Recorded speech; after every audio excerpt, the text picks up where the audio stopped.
Continuando os estudos da Lei de Introdução ao Direito Brasileiro, vamos falar um pouco sobre a vigência das normas. E isso é importante porque vai nos apontar quando uma norma é aplicável ou não. E para isso, precisamos entender alguns conceitos, como o conceito de validade, o conceito de vigência, o conceito de vigor e eficácia. Começando pelo conceito de validade, que é quando uma norma ou lei passa a pertencer ao ordenamento jurídico. E como vimos em aulas anteriores, quando ela passar a pertencer ao ordenamento jurídico, ela será uma lei solta, ou estará contida em um código ou em um determinado estatuto. E para pertencer ao ordenamento jurídico, ela terá que ter validade formal e material. Tendo validade formal, significa que ela foi produzida pela autoridade competente e teve o procedimento adequado para adentrar ao ordenamento jurídico. E nós vamos estudar com mais profundidade, nas aulas de direito constitucional, a questão da competência e do procedimento adequado para a inserção das normas no ordenamento jurídico. No entanto, nesse primeiro momento, é importante lembrar que a validade formal diz respeito à formação da norma por autoridade e procedimento corretos ou adequados. De outra sorte, a validade material diz respeito à coerência que essa norma terá com relação ao ordenamento jurídico como um todo. Portanto, ela não poderá contradizer as leis de forma geral, nem mesmo a hierarquia, seja ela de hierarquia igual ou superior a esta norma. Em relação à hierarquia, nós vimos em aulas anteriores a questão da pirâmide kelsiana de normas. Assim, a validade está relacionada a questões técnicas de entrada da norma no ordenamento jurídico, questões formais. No entanto, a validade ela tem relação com a vigência, porquanto a vigência diz respeito a quando a norma está passível de produzir efeitos no mundo jurídico, em tese. E isso diz respeito à questão temporal da norma. Podemos entender isso na leitura do artigo 8 da Lei Complementar nº 95 e no artigo 6 da LINDB. E o artigo 8 fala que a vigência da lei será indicada de forma expressa e de modo a contemplar prazo razoável para que dela se tenha amplo conhecimento, reservada a cláusula entrada em vigor na data de sua publicação para as leis de pequena repercussão. E ainda que a contagem do prazo para entrada em vigor das leis que estabeleçam período de vacância far-se-á com a inclusão da data da publicação e do último dia do prazo, entrando em vigor no dia subsequente à sua consumação integral. E, por fim, que as leis que estabeleçam período de vacância deverão utilizar a cláusula "esta lei entra em vigor após decorridos o número de dias de sua publicação oficial". Já em relação ao artigo 6 da LINDB, ele informa que a lei em vigor terá efeito imediato e geral, respeitados o ato jurídico perfeito, o direito adquirido e a coisa julgada. Reputam-se ato jurídico perfeito o já consumado, segundo a lei vigente, ao tempo em que se efetuou. Considera-se adquiridos, assim, os direitos que o seu titular ou alguém por ele possa exercer, como aqueles cujo começo do exercício tenha termo pré-fixo ou condição pré-estabelecida inalterável a arbítrio de outrem. E, por fim, chama-se coisa julgada ou caso julgado a decisão judicial de que já não caiba recurso. Dessa forma, a vigência é quando a lei é passível de produzir algum efeito em tese. Em tese por quê?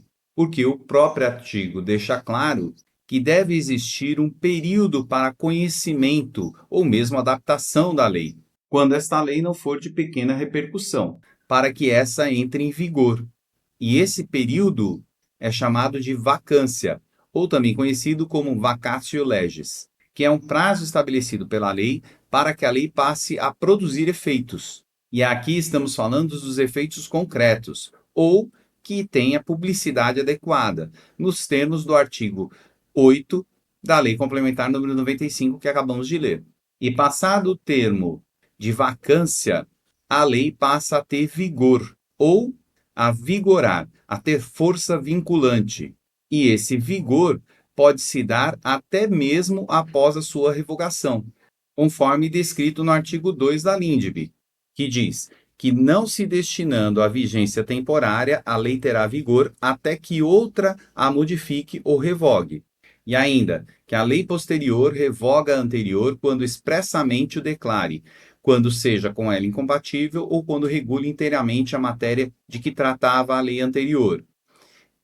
E que a lei nova que estabeleça disposições gerais ou especiais a par das já existentes não revoga nem modifica a lei anterior.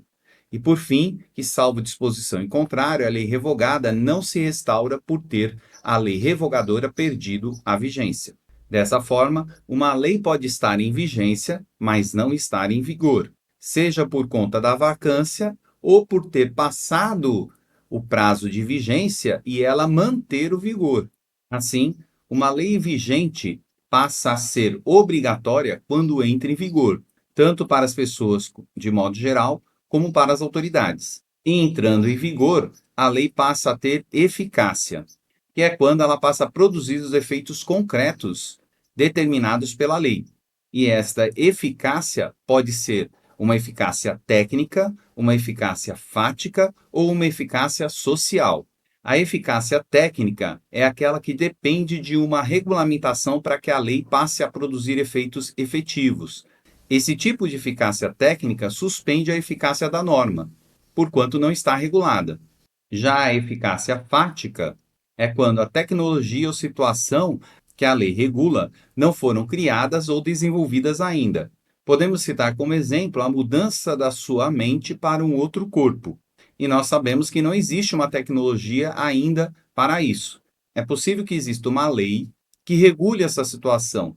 No entanto, ela só será aplicável quando a tecnologia que fizer essa substituição exista.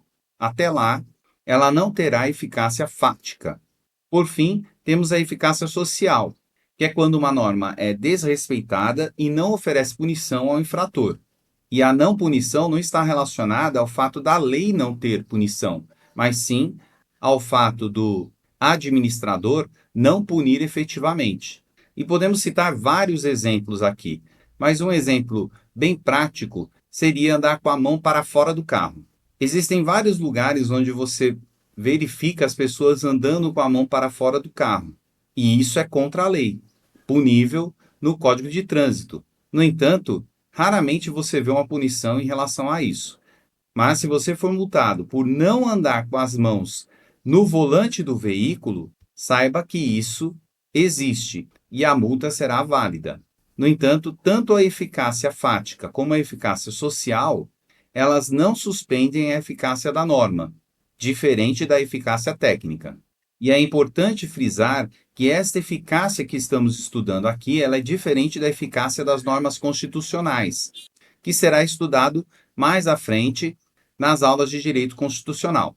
Por fim, vamos deixar um pouco mais palpável tudo o que acabamos de verificar através de um gráfico, onde temos a linha do tempo, e nesse caso, quando existir o desejo ou a vontade de se produzir uma determinada legislação ou regular um determinado fato do mundo real, existirá uma propositura tanto legislativa como executiva como judicial, observando aqui que, em regra, a propositura de lei se dá pelo legislativo, que após o rito específico terá a sua promulgação aprovada pelo chefe do executivo.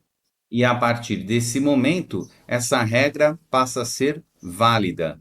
No entanto, ela não produz nenhum efeito até que haja sua publicação, fazendo com que ela seja vigente.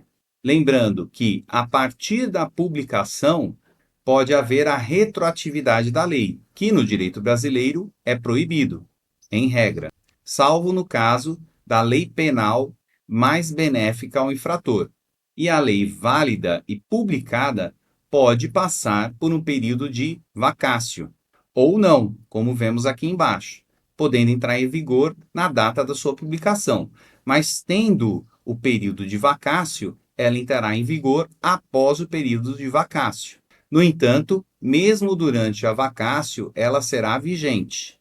E após o vigor da lei, ou quando ela passa a vigorar, ela segue a regra do tempus regit actum, ou seja, o tempo rege o ato. E a partir daqui, passa a ser obrigatório o cumprimento da lei, passível de sanção ou não, até que haja a cessação da lei, por ser ela uma lei temporária, ou a revogação dessa lei.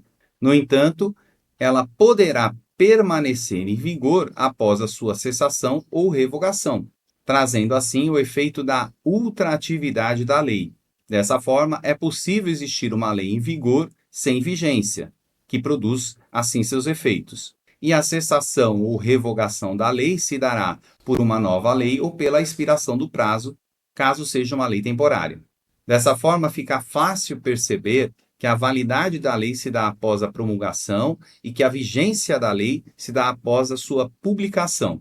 No entanto, o vigor, ou quando ela passa a vigorar e produzir efetivamente seus efeitos, pode ser a partir da publicação ou a partir do termo da vacatio legis, podendo vigorar até depois da sua cessação ou revogação. Assim, fica claro a questão da aplicabilidade da norma no ordenamento jurídico.